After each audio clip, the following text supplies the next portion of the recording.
bahwa yang namanya durhaka kadang halus sekali, kadang berbakti itu juga halus. Berbakti itu adalah urusan hati, bukan basa-basi. Gak laku basa-basi, sebab yang dilihat oleh Allah adalah hatimu. Jadi jadikan hatimu benar-benar sambung dengan orang tuamu, siapapun beliau. Dan memang kita tidak memilih urusan orang tua, kita tidak bisa memilih, kita dilahirkan sudah. Maka waspada. Berbakti halus, durhaka juga halus, yang sering kami hadirkan dalam silsilah hidup indah dengan berbakti. Sering kita hadirkan banyak contoh, banyak kejadian kedurhakaan yang halus, tanpa disadari sebelumnya dia sudah durhaka. Menomorduakan orang tuanya misalnya, menomorduakan orang tuanya. Ada misalnya di perantauan. Di perantauan biasanya kami ingatkan di bulan Ramadan, bentar lagi Lebaran, ya. Kira-kira kalau kita dididik oleh orang tua dulu waktu di rumah, setelah pulang dari masjid sholat hari raya Idul Fitri, biasanya kita langsung bergas pulang dengan kebiasaan sungkem, didahulukan yang paling tua ibunda kita, dan nanti ke rumah orang-orang tua yang ada di kiri kanan rumah kita.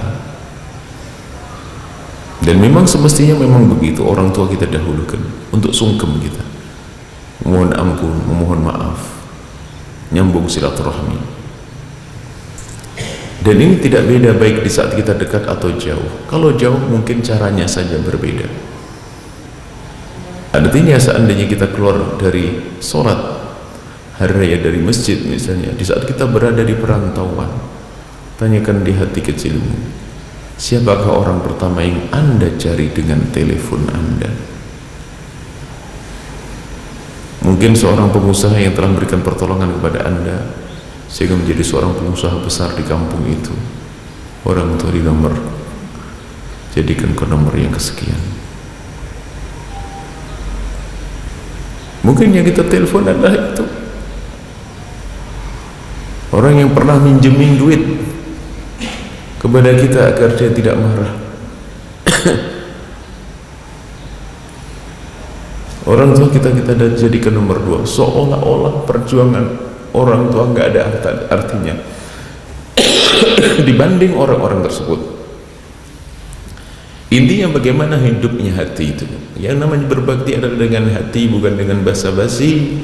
Basa-basi nggak laku dan tidak akan dilihat oleh Allah hakikat batinmu seperti apa dengan orang tuamu, baik atau buruk, karena hubungannya dengan Allah, hubungannya dengan Rasulullah.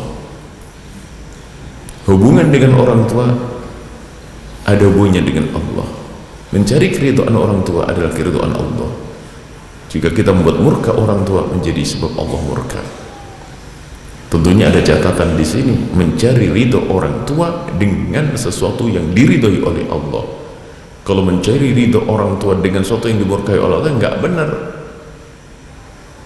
Orang tuanya mau mabuk, lalu dikasih kiriman 2 kerat minuman keras, karena apa? Biar ibuku ridho kepadaku. Wah, ini bukan begitu. Mencari ridho orang tua dengan sesuatu yang tidak, yang diridhoi oleh Allah. Baik, begitu pentingnya makna bakti kepada orang tua. Suatu ketika yang pernah kami hadirkan dalam satu contoh, bagaimana seorang anak muda yang anak sekolah, yang pada suatu ketika dia mau berangkat sekolah ini disamperin sama kawannya, dan dia terlambat. Memang dia lagi makan saat pagi, sarapan pagi. Sekolahnya dekat 1 kilo 2 kilo, dia naik sepeda kok. Disamperin sama kawannya, rupanya rupanya kawannya itu pakai ngebel pakai sepedanya, ding ding ding ding ding ding gitu. Ayo cepat, kesiangan. Oh iya iya. Akhirnya anak tersebut buru-buru makannya, cepat makan. Setelah makan dengan cepat, kemudian langsung mencuci tangan, ngambil tas, salaman, cium tangan ibunya, pergi naik sepeda ngebut untuk pergi ke sekolah dengan kawannya yang jemput tadi bareng naik sepeda, beriringan begitu. Sampai di sekolah, kawannya yang nyamperin tadi masuk kelas. Rupanya anak yang tadi yang terlambat makannya tadi itu tidak masuk kelas, balik lagi pulang ke rumah. Sampai temennya bingung, ngapain dia kok pulang lagi. Tidak lama kemudian, setengah jam kemudian kelihatan lagi, sampai tertinggal beberapa menit dari mata pelajaran. Lalu ditanya, kenapa kamu pulang? Ada yang ketinggalan bukumu atau gimana? Oh, enggak kok. Memangnya ada apa? Kok kamu pulang? Atau uang sakumu enggak ketinggalan atau apa? Enggak ada. Terus kenapa kamu pulang? Ternyata jawabannya sederhana. Iya, tadi aku pulang. Kenapa? Karena waktu aku berangkat tadi aku buru-buru. Gara-gara kamu bilang siang-siang aku buru-buru. Sehingga waktu aku makan tadi aku langsung cuci tangan, kemudian aku pergi salaman dengan ibuku. Aku lupa kalau piring tadi belum aku cuci. Aku tidak rela jika ibuku nanti yang mencucinya. Urusan piring saja, bayangkan. Itu anak sekolah umum. Bagaimana santri pondok di rumah ibunya jadi babu? Ini model apa ini? Nggak pantas. Ada santri pulang ke rumah, mama siapin. Bukan santri itu, gak tega. Ibumu di rumah setiap hari mikir kamu, mencarikan rizki, mencarikan uang. Sampai di rumah itu mestinya ibu bapakmu kamu jadikan ratu di rumah. Belajar bikin kopi yang benar, bikin teh yang benar. Kalaupun belum bisa masak, bagaimana menyajikan, bagaimana mencuci piring, merapikan. Di situ ada keberkahan. Lihat, itu hati ya. Jadi hatinya nggak rela ibunya mencuci piringnya, nggak rela dong orang yang yang punya hati. Tapi kadang-kadang anak, biarpun anak santri, karena mati hatinya, tidak tahu belajarnya itu hanya belajar ilmu zahir, batin yang tidak dihidupkan.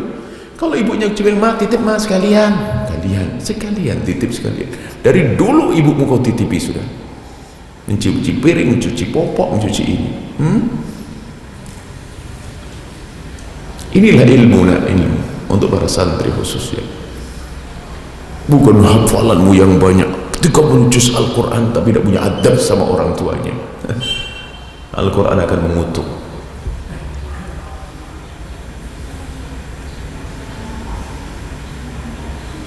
Kalau sudah hati pada orang tua nggak ada, nanti pada akhirnya menjadi orang yang pelit. Sama ibunya pelit menyembunyikan rizkinya. Ibunya butuh, kadang-kadang ibunya sakit pun sudah pada berumah tangga anak-anaknya. Ibunya sakit pun mau kunjung ibunya pada ketakutan. Kenapa? Takut dia yang pertama datang ke ibunya. Kenapa kalau yang pertama? Kalau yang pertama nanti pasti kena bagian untuk nebus resep dokter ibunya. Ini kan anak durhaka benar. Kalau urusan dengan orang tua, wahai anak-anak yang soleh-solehah, biarpun habis, kalau untuk orang tua ketahuilah akan diganti oleh Allah. Jangan ragu untuk orang tuamu.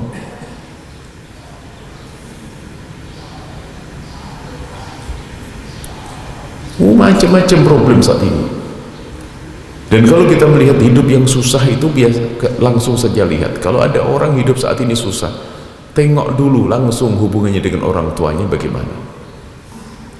Ini sekarang pelanggaran orang tua itu macam-macam sebab, mulai dari sekolah melanggar orang tua, sekolah melanggar orang tua, kata yang cari ilmu, nggak mau patuh dengan petunjuk orang tua, dengan otaknya sendiri, dengan akalnya sendiri, dengan hawa nafsunya sendiri. Belum lagi sampai menikah pun harus nyakiti orang tua. Kalau nggak dengan dia nggak mau mah, Memang mencari penyakit sebagian anak zaman sekarang, orang tuanya disakiti terus.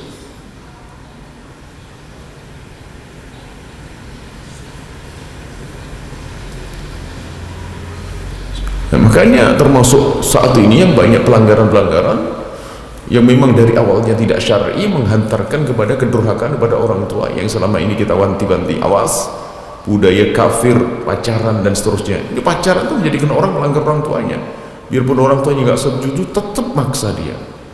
Kalaupun dia baik pasti bohong kepada orang tuanya agar diterima oleh orang tuanya. Ini bagaimana bisa bahagia orang semacam itu? Itulah yang akan menuai kehancuran di dunia sebelum di akhirat. Sebab disebutkan oleh Rasulullah, kullu dhanbin yuakhirullahu uqubatahu yaumal qiyamati ila uququl walidain wa innallaha yu'ajjilu fid dunya qabla al-mamat. Semua dosa ini akan ditunda oleh Allah nanti di akhirat hukumannya, kecuali durhaka kepada orang tua akan didahulukan di dunia sebelum mati. Hati-hati urusan durhaka. Orang tuamu adalah orang tuamu, awas.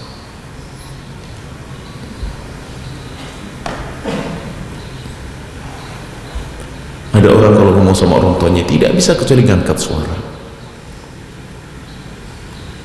senyumnya jarang dengan orang tua. Innalillah, mau kemana ini, mau apa? Bahkan dikatakan kalau ada seorang anak berbicara dengan ibundanya, kemudian mendekatkan bibirnya ke telinga ibunda sampai ibundanya tidak perlu menoleh, itu lebih bagus daripada jihad di jalan Allah. Atau kalau di saat ibundanya berbicara, dia segera mendekatkan telinganya ke bibir ibundanya sehingga ibundanya tidak perlu mengangkat suara, itu seperti orang jihad di jalan Allah. Wala taqul lahuma uffin, jangan kau berkata kepada orang tuamu dengan kalimat uff. Uff itu adalah kalimat paling ringan yang tidak enak. Dalam bahasa, diterjemahkan dalam bahasa Arab atadajjar, menunjukkan kalau dia itu jenuh, nggak senang, nggak nyaman.